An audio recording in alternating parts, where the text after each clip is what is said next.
is a very fascinating, complicated type of supercomputer that often we as humanity take for granted. But for an understanding of its processes and how they affect us in our daily lives, we turn to psychology for answers. What if I told you that the same tool of understanding was being used against you every day by the mass media? I'm sure even the most astute scholars would not be shocked. Our habitual definition of the reality beyond our own four walls being shaped by the elites is well documented in the mainstream political narrative. But what if this subversion, this perversion of our psyches, is deeper than you could ever imagine? Psychology is an enthralling subject because it can be used to easily predict the nature of human responses to outside stimuli. The elite's investment into experiment-based research has revealed tons of fascinating processes that satiate the sleeping pseudoscientists, but also provides a valuable resource of scientifically backed information to the truly awake, critically thinking mind. A very simple, widely quoted experiment would be the one of Pavlov's dogs, used to prove classical conditioning. He essentially took the neutral stimulus of a bell and connected the dog's salivation response to it by creating a positive association with being fed. Essentially, the bell equals food. This is critically important to the reasoning behind the elite gender inversion.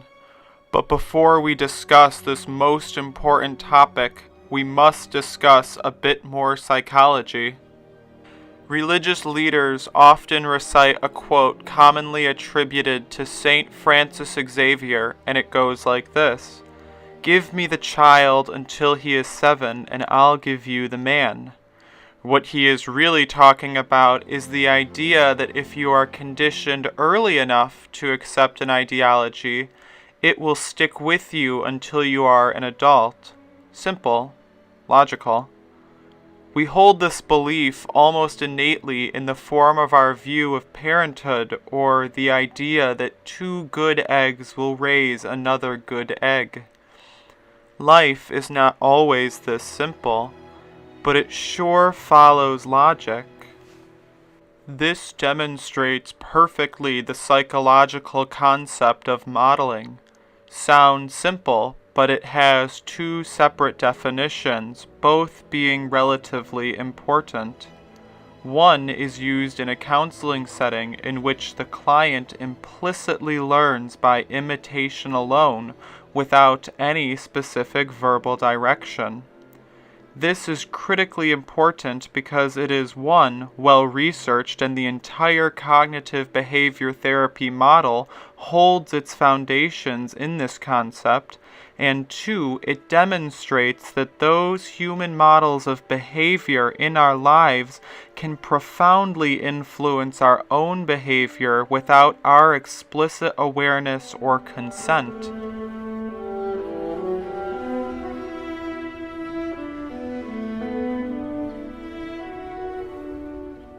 I know, you're probably like, Jon, come on, why are you giving us all of this psychobabble? And to that I say, let's continue on with modeling, because you will understand in the next few minutes how vitally important your understanding of these concepts really is.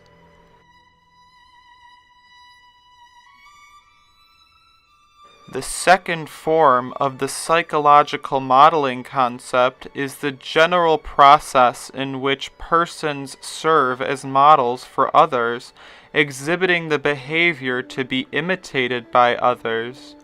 That's pretty straightforward, but really, think about the society around you.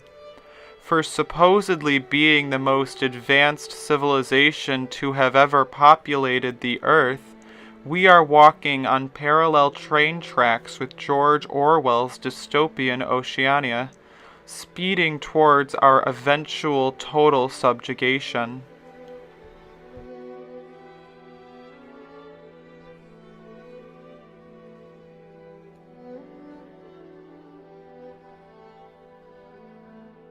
If the concept of modeling is so essential to our early development, who are we modeling as one collective humanity unit? Who are the people that we share in our lives across the westernized world? I'll give you a hint. We see them through a square screen projected into our living rooms.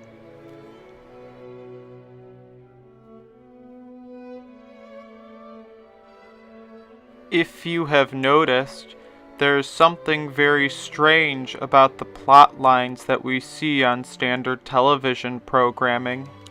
Usually we see a normal child go off the beaten path because of drugs, bad influences, or pubescent sex.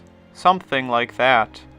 We never see a plot line that blames school indoctrination, ingestion of exogenous chemicals, or the inherent influence of the programming aspect of TV programming. This isn't a diet documentary, nor a critique of Common Core. This is about an aspect of television programming that is so widespread and so sinister that you may have a hard time wrapping your head around it. This documentary is about the elite gender inversion.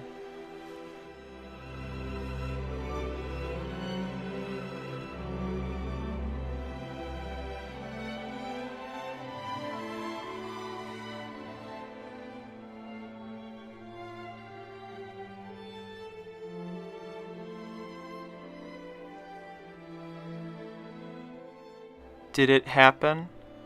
Is your jaw on the floor? What am I looking at? Is that Sandra Bullock? Cher? Yes, it did happen. Yes, it is true.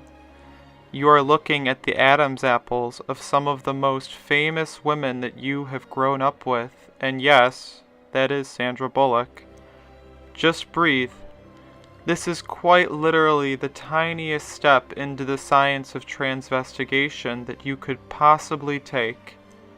Transvestigation, but Jon, what?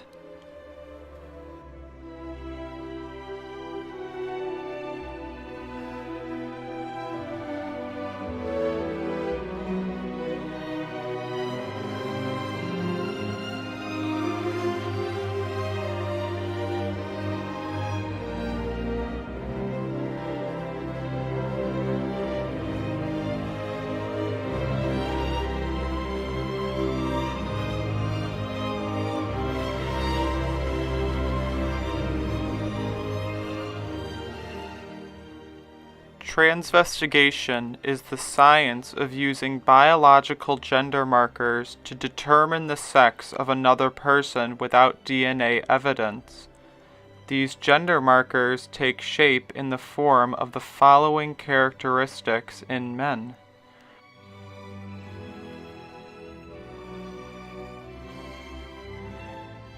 Growing an Adam's apple, a wide jaw from the front, and a completely square jaw from the side, square shoulders, brow bossing or the thickening of the brow ridge above the eye, a sloping back forehead, high wide cheekbones, having a tree trunk-like neck and narrow hips with a straight up and down body contour.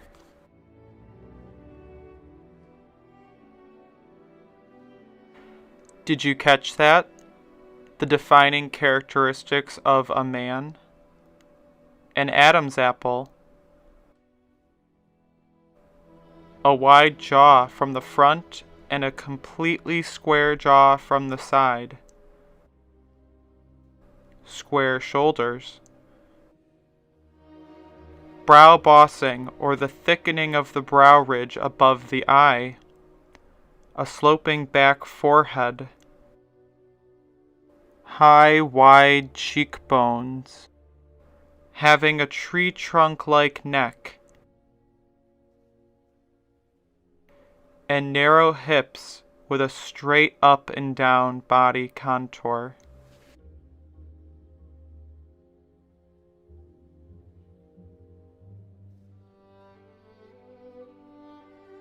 I will be focusing on those traits listed before, but there are more than 20 different factors that go into the science of transvestigation. This list is not exhaustive. The photos of the following people have been confirmed in person to be the gender that they present as. This is the typical female face. She has an oval face that comes to a point, narrow cheekbones, absence of brow bossing, narrow jaws, a tiny neck that concaves on the sides, and close-set eyes. Here we have a photo of the typical female profile. Her face comes to a point at the chin.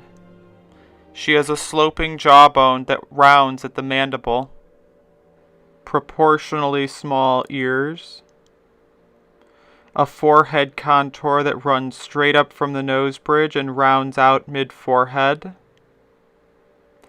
and an absence of brow bossing. Here we have a photo of 4 typical women, but I am focusing on the far left and the far right. They both have slanted shoulders, tiny delicate necks, oval faces that come to a point, narrow cheekbones, and hips in proportion to the shoulders themselves. Here we see the female hips. As you can clearly see, the male hips are more vertical and the female hips are wider to birth a child. Here we have a comparison between the female and male anatomy.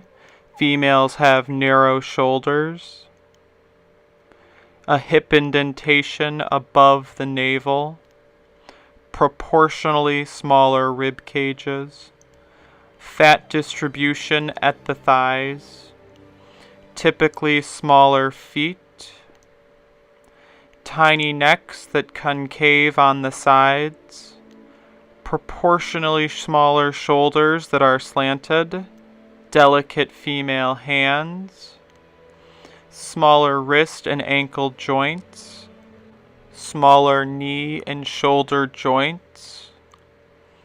The length from the hip to the knee is longer. The length from the shoulder to hip is shorter.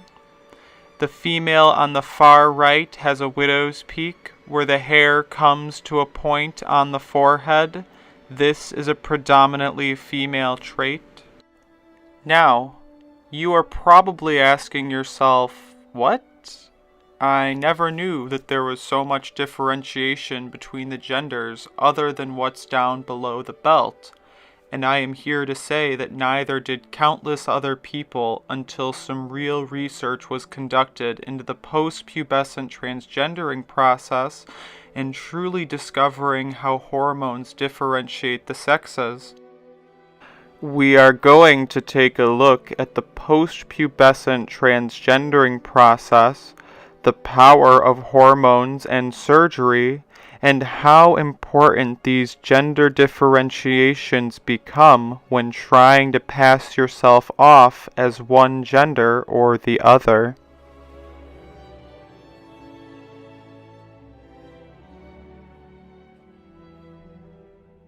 You may have thought this information was only important to transgendered people, but it is vital for you to understand as well.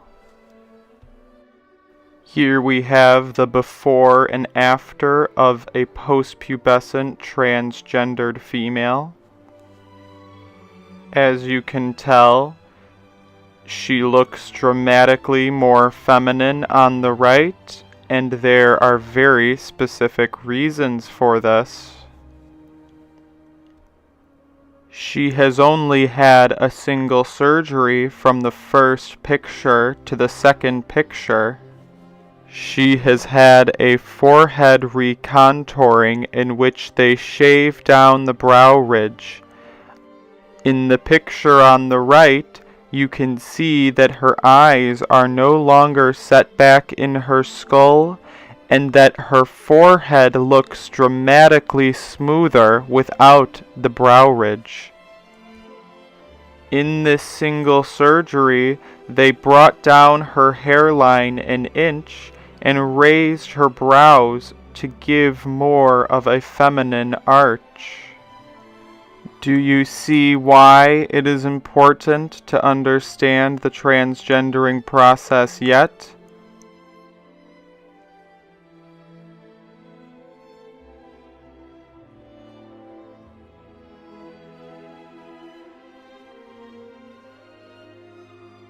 Here we have another post-pubescent transgendered female.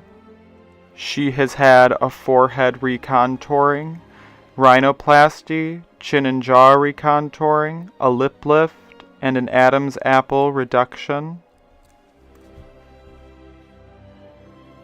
Again, she looks dramatically more female than she did before, and there are very specific reasons for this.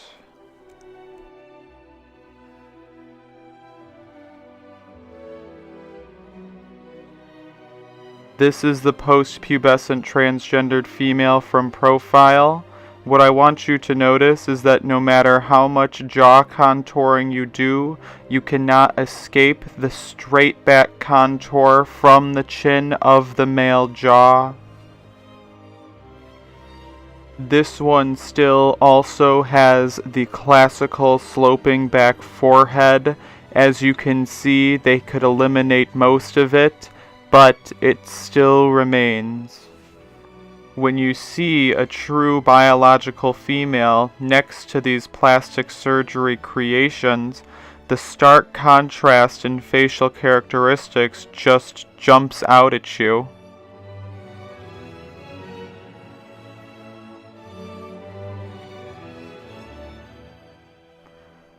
Are you transvestigating yet? Can you see the differences between the left and the right? Do you need me to put them on the screen?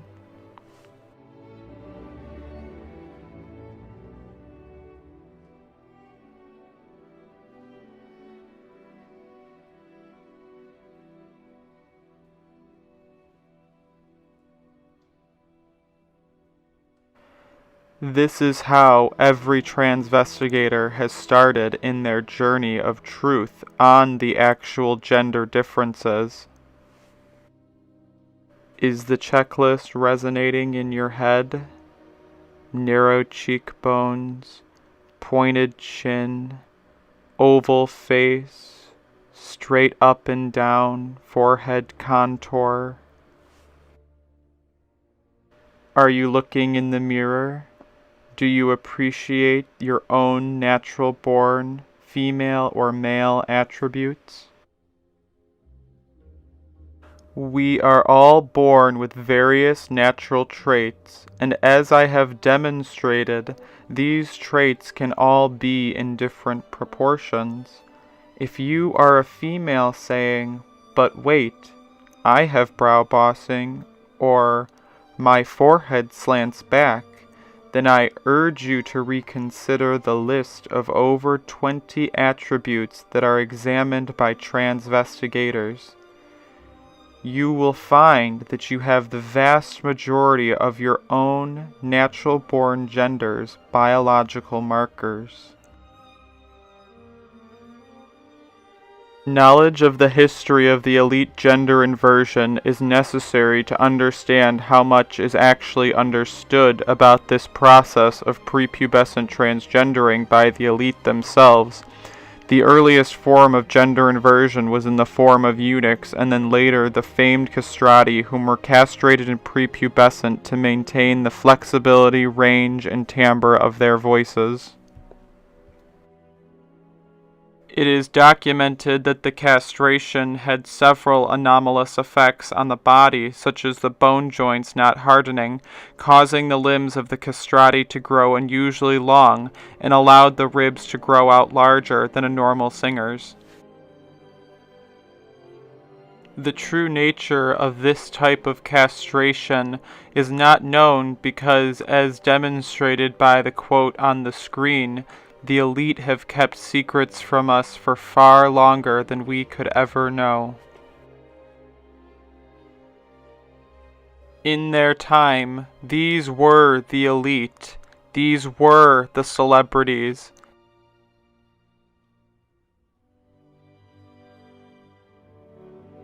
So many were being castrated that only the elite of the elite made it to the opera stage, the others being sent to infiltrate the church.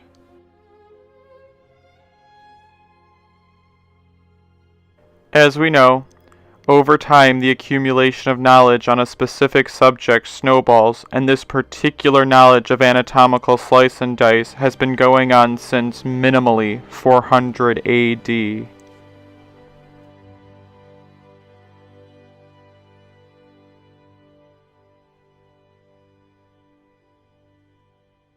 Alessandro Moreschi was the last surviving, publicly lauded castrato, taking his last breath well into the 20th century. The practice of elite gender inversion, prepubescent transgendering, has always been a secret and has never ceased to exist.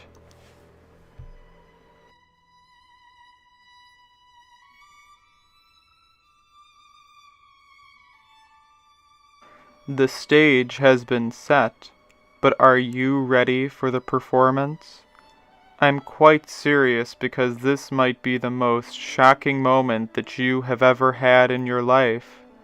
No, I am not going to show you some hermaphrodite crotch and catfish you, but what I am going to do is quite a bit worse.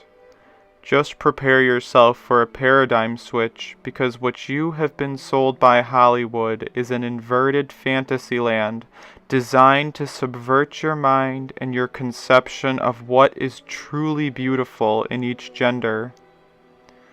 This documentary is called Elite Gender Inversion because you will soon realize that this type of transgendering is happening in every layer of elite society, from singers to athletes to actresses to princesses, and even, as you might have already heard, first ladies.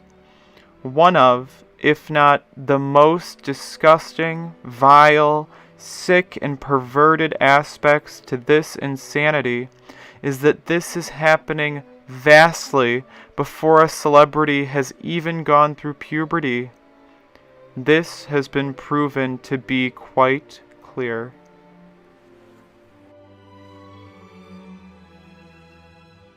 Transvestigation is a science that is first technical and second visual. I will first explain each aspect of gender differentiation and then allow the pictures to speak for themselves, chiming in when necessary. Please get through this part of the video as it is the most important so far.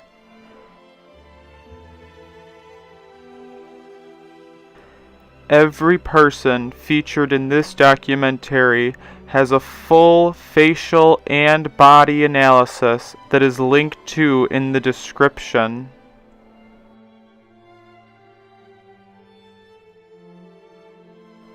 Oh, yeah. Remember all of that psychology we learned earlier? Keep all of it in mind because things are going to get quite technical in a moment.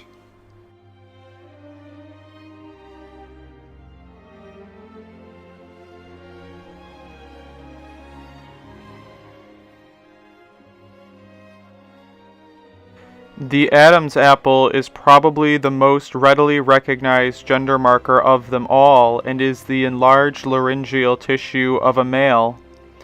The reason why so many elite transgenders do not have an Adam's apple is because it typically develops after a full male puberty.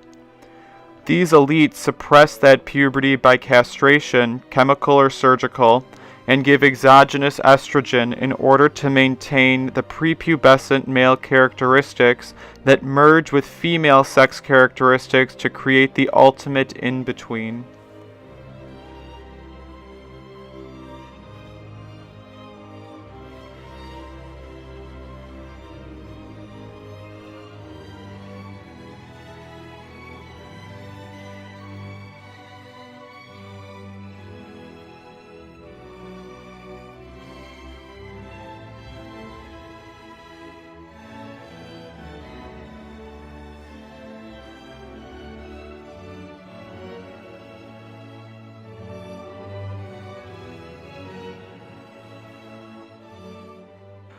The male jaw is different from the female jaw in a couple extremely apparent ways. The male jaw is far larger than the female jaw, manifesting in the extreme width from the front. From the side, the male jaw is completely square, the bone going straight back from the chin to the back of the mandible, where an almost 90-degree angle forms. In a true female jaw, the bone typically slopes from the chin to the back of the mandible, creating a soft, round profile, and finally rounding up at the back of the mandible.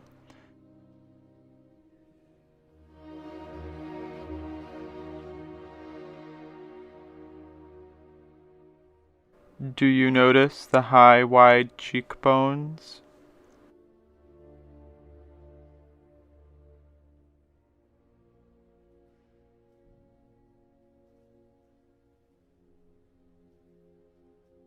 Do you notice how far back the hairline is and the lack of the widow's peak?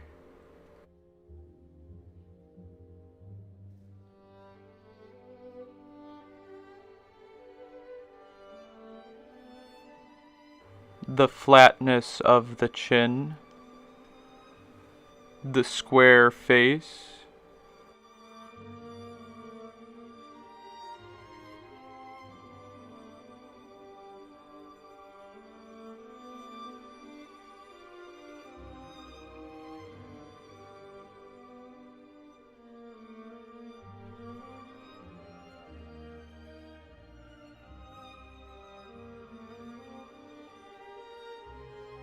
notice that the point of the chin does not fall in line with the jaw, indicating surgical implant.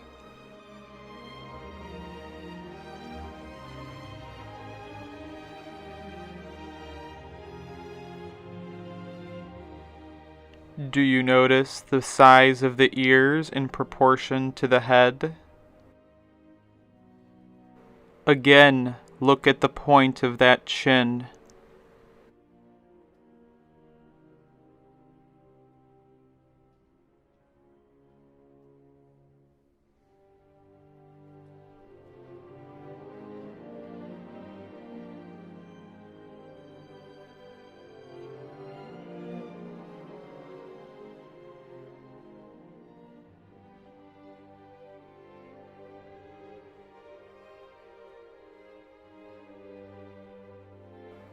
The sloping back forehead.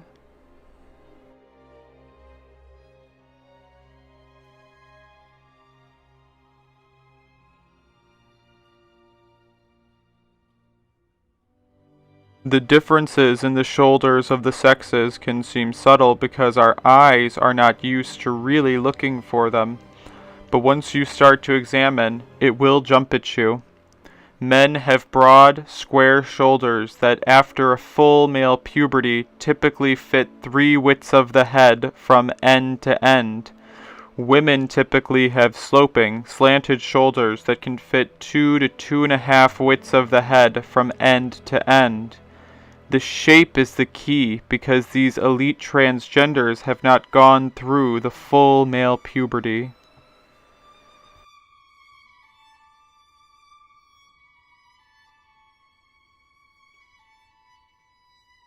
Do you see the brow bossing, the general shape of the face?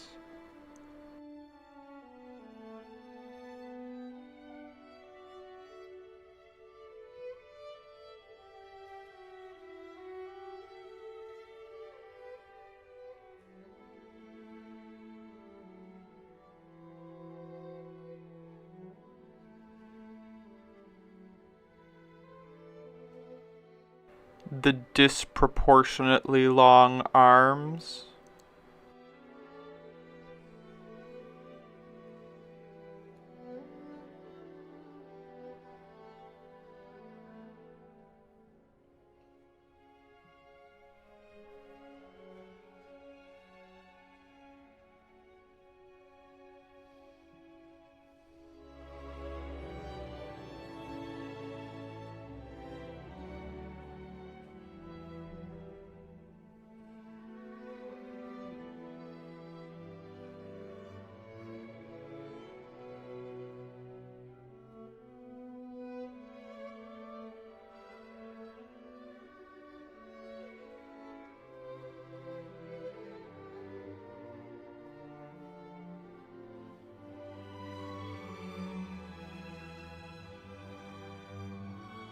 Brow bossing, or the thickening of the brow ridge above the eye, is a predominantly male trait. It is usually quite noticeable on a post-pubescent male, but the elite transgenders usually only get a slight version of this, and many choose to have a surgery that actually removes this from their faces. It is probably the most dramatic facial feminization surgery that one can have.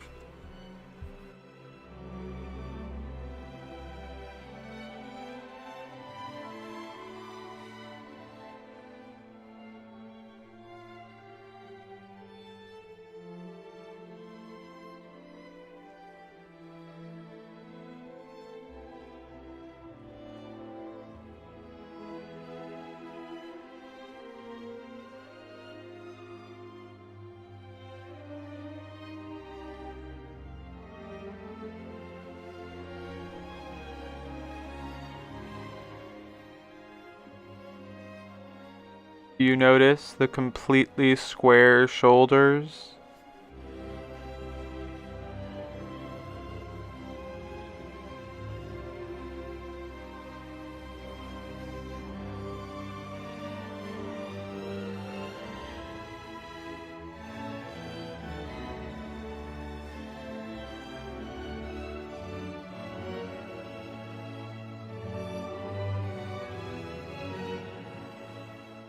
The sloping back forehead is another predominantly male trait that can be seen in prepubescence, but is personified in a fully post-pubescent male.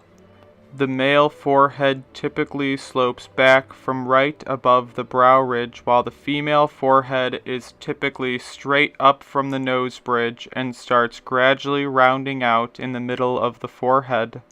In the elite transgenders, we see the typical male facial structure where the nose bridge dips in and then creates a slight bump at the brow ridge and recedes backwards, starting at the brow ridge.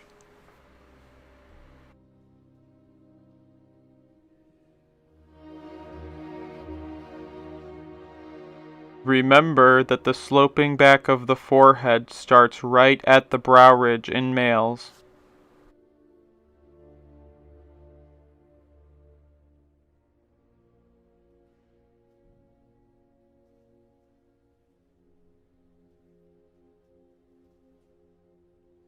Do you notice the completely square jaw?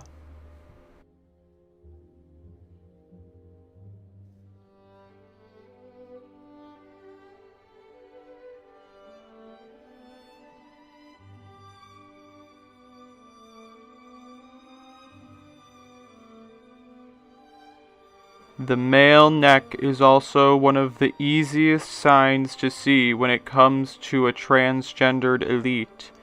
Women tend to have necks that concave in the middle and get wider at the bottom, while men have a large tree trunk-like straight neck. This is a trait where pictures speak 1,000 words.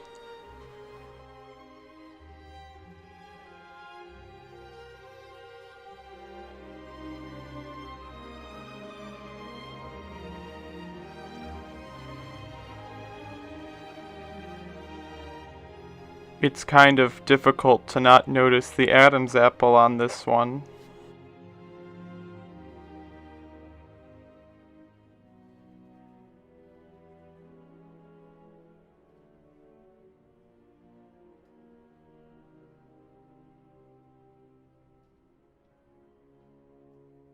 Marilyn Monroe was confirmed to have a chin implant. Female hips are one of the most recognizable and beautiful aspects of a natural woman. Women have wider hips for carrying children, where the navel tends to actually sit below the hip indentation on the torso. Men typically have quite narrow hips with a straight up and down body contour and a navel that sits below the waist indentation. In real females, the shoulders tend to fall in line with the hips.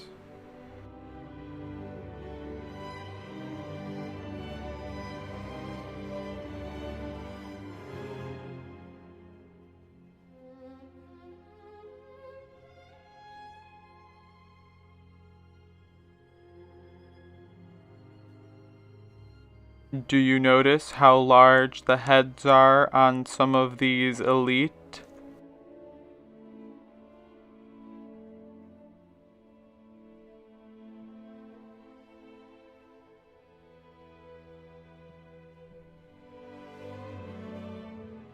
Looks like a couple ribs are missing on that rib cage.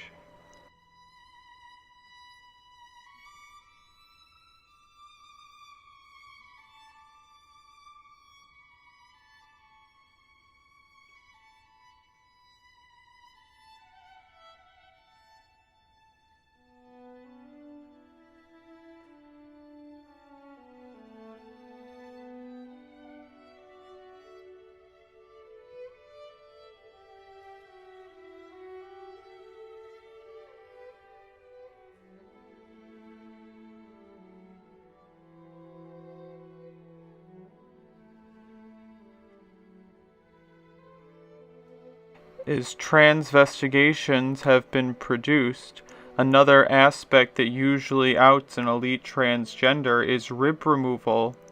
The rib removal creates an artificial waist, but at the same time reveals the artificiality of the proportions because the shoulders become far too wide.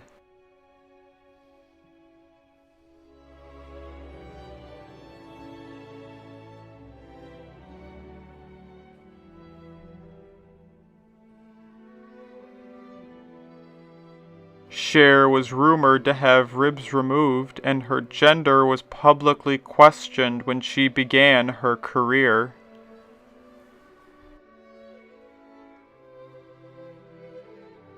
Marilyn Monroe was also rumored to have ribs removed, and you can clearly see the scar in this picture, and also you can clearly see the body frame of a man. These are the before and afters of 2 chin implant surgeries.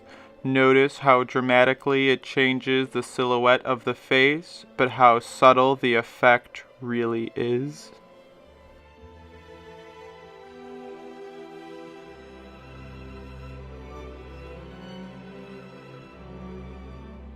Here we have the before and afters of 4 hip implant surgeries.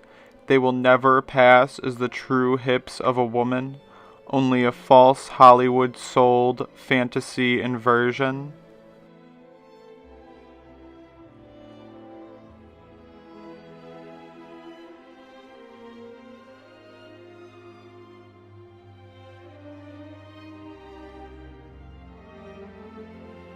Some of you will ask about the voices of these elite transgenders and why they are feminine sounding. Have you ever really considered the idea that what you are hearing is just a prepubescent male voice all grown up without a puberty? No? I will show you a clip of what is possible with surgery. Notice how it is a science in and of its own, but remember that if someone has been castrated in prepubescence, they will maintain the pitch of their prepubescent voice. The elite know exactly how this works.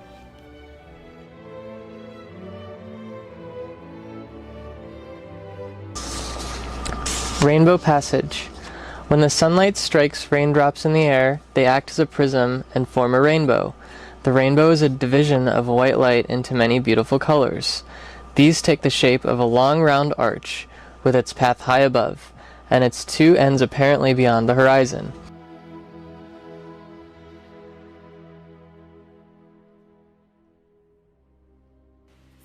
Rainbow passage. When the sunlight strikes raindrops in the air, they act as a prism and form a rainbow. The rainbow is a division of white light into many beautiful colors.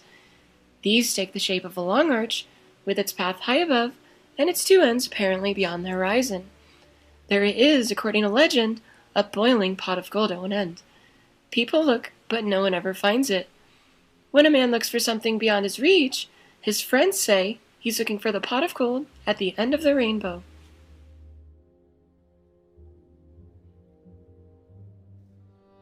If you made it this far, I hope you are okay. That feeling of every nerve from the top of your neck to the bottom of your spine electrified, buzzing? It's the truth, and the truth is something we are conditioned to understand as something more frightening than fiction. But what is truly frightening? That for an entire lifetime you have spent thousands of hours in front of a television screen, absorbing the blatant glorification of transgenderism, and probably spent your most important developmental years preferentially conditioning your brain while it is most malleable to think that this is normal. You have been sold a false paradigm, and some of you are saying, "But Jon, I never grew up with TV. I was not being subverted by these elite transgenders. Do you remember how I defined modeling in terms of actual therapy? If all of the people around you behave positively to a certain stimulus, you will subliminally adapt that same ideal. Do you get it? We keep each other in this same paradigm just by the very power of the majority believing in the paradigm."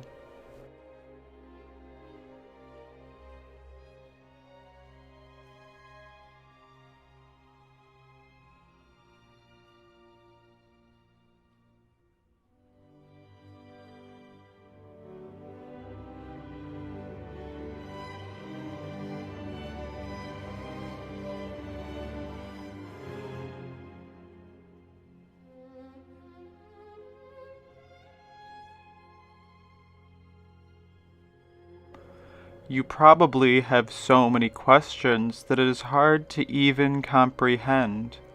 The rabbit hole is a place where questions turn into questions, answers, and more questions. But trust me, all of the questions you have about the elite gender inversion have been answered. To start, you're probably asking why, which is, of course, the most important question, and the only one I will not address here. It has been answered elsewhere. The questions of how, when, and where have also been answered, so let's discuss the who. Extensive research has been done into the family trees of the elites that are in control of the modern world. This has revealed that every single president shares familial ties. Dozens of Hollywood stars have been linked, some by only a single generation.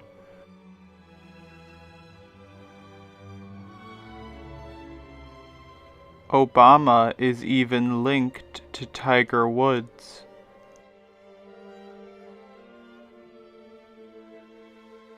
Have you ever wondered why so many celebrities look alike? How many people do you know in your life that look stunningly similar?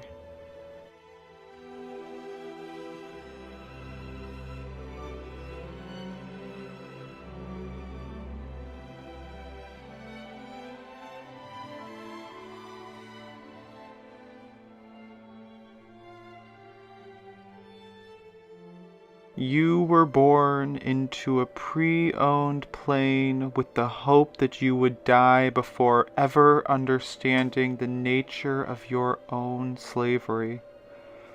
The television has been a source of escape, but also chains that I hope to have broken.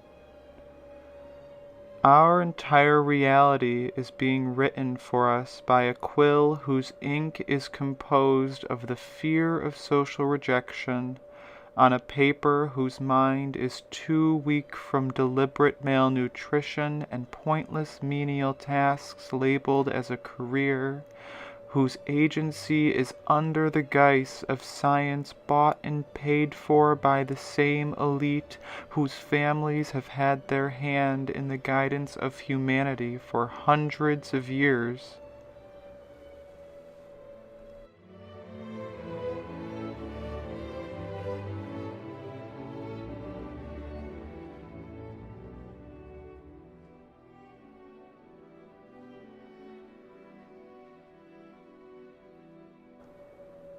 This quill, this instrument of predetermined destiny, has been writing a very specific plotline for humanity that has bloomed into fruition all that it was scripting and more. Are you humanity? Are you ready to swallow the pill of reality?